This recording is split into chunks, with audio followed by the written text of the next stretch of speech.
Hi sweethearts, welcome back to my channel. Welcome to a new video. It's not the last week, but the second last week of work before I go to Italy. I'm just gonna take my holiday of the year, I guess, in a week from now after my birthday.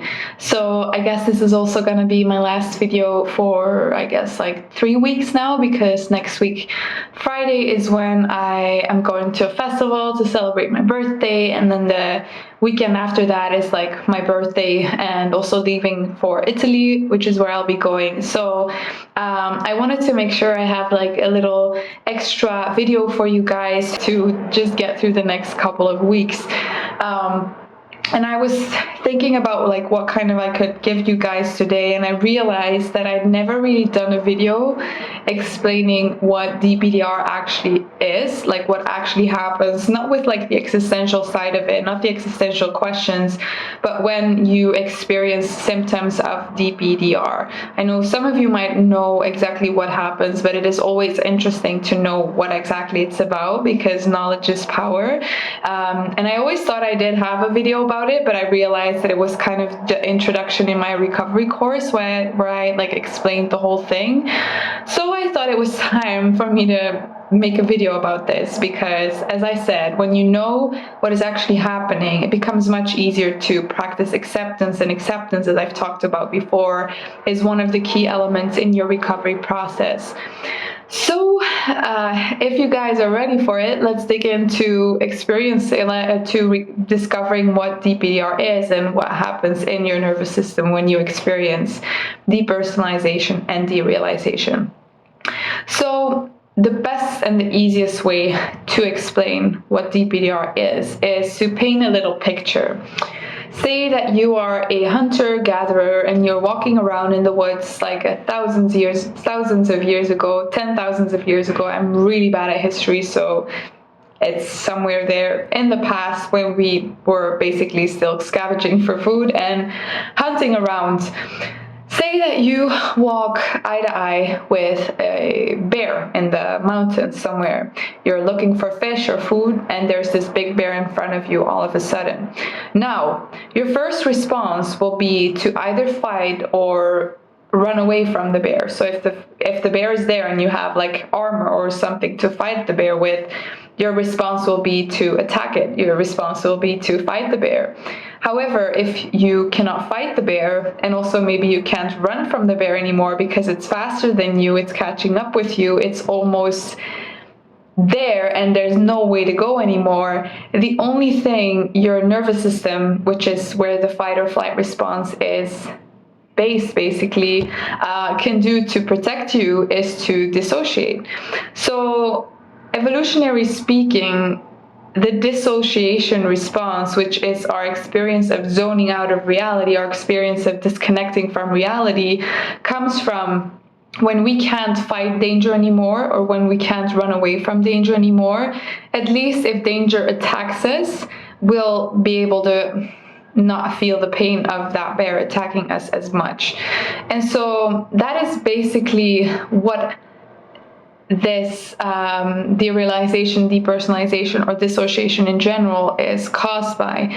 So in a lot of cases with people struggling with DPDR, there's no bear there, right? So you're probably thinking, but Robin, I didn't really get attacked by a bear, so why did my nervous system do that? And that's the interesting part about working with clients, and I guess talking to people in general, is discovering what that kind of clash is about.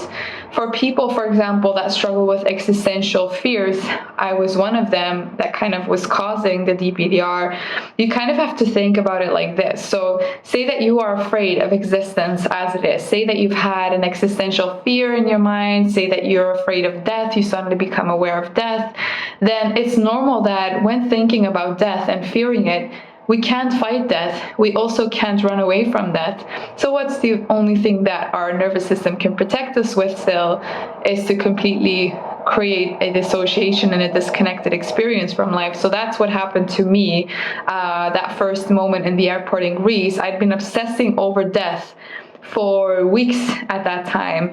And I finally like completely broke down and my nervous system couldn't handle it anymore, didn't know what to do with all this negative information, with all this fear towards something I couldn't control. And so hence, that's why I experienced the DPDR. A lot of people get DPDR from, for example, a weed trip or a trip with drugs that kind of went wrong.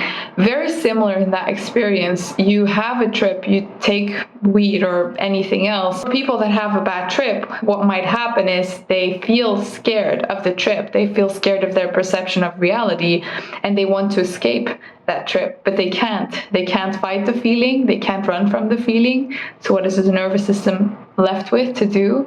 It creates DPDR, it dissociates. So the cause of the DPDR has always something to do with that, where we feel so unsafe or so overwhelmed by something that we cannot do anything about, that our nervous system creates a sort of protection from it because we can't run from it and we can't fight it.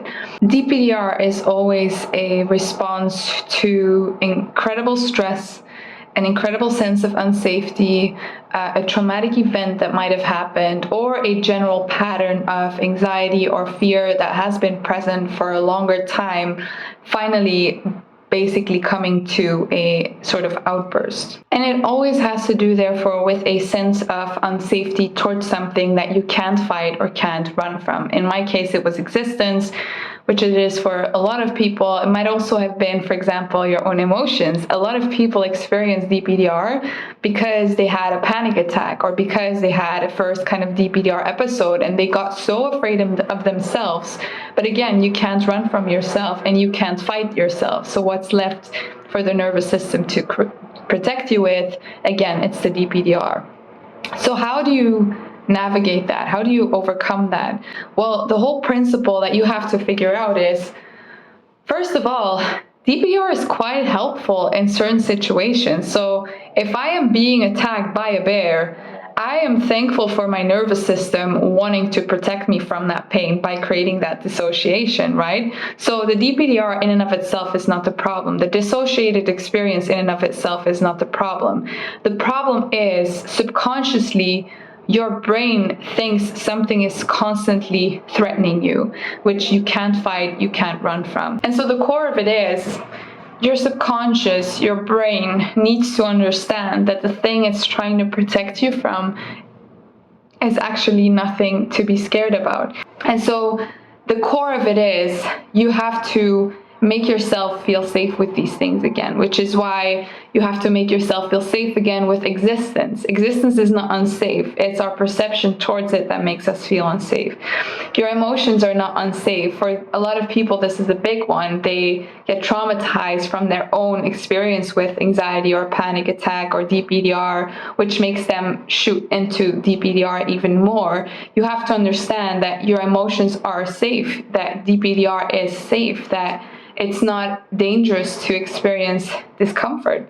So it's about sitting with discomfort through meditation. It's about making your subconscious feel safe again through subconscious reprogramming. Did a video on like this, I think 2 videos ago, so you can like have a look there. This is kind of what I go through in my course as well, like the subconscious reprogramming, the learning to sit with it. There's also a meditation on my channel called an easy meditation to overcome feelings of fear and DPDR, which already gives you a little bit of a snippet of that. So feel free to explore that if you want to. I hope this video gave you guys some insights and a bit of awareness about what it is you're actually struggling with. I hope you understand that DPDR is not something you have to be scared of. It's more being patient with yourself and reprogramming the way you feel subconsciously, so that the brain doesn't think there's a bear anymore that it needs to protect you from. Thank you for watching. I will see you guys after my holiday again. I hope you have a beautiful day and I'll talk to you guys soon.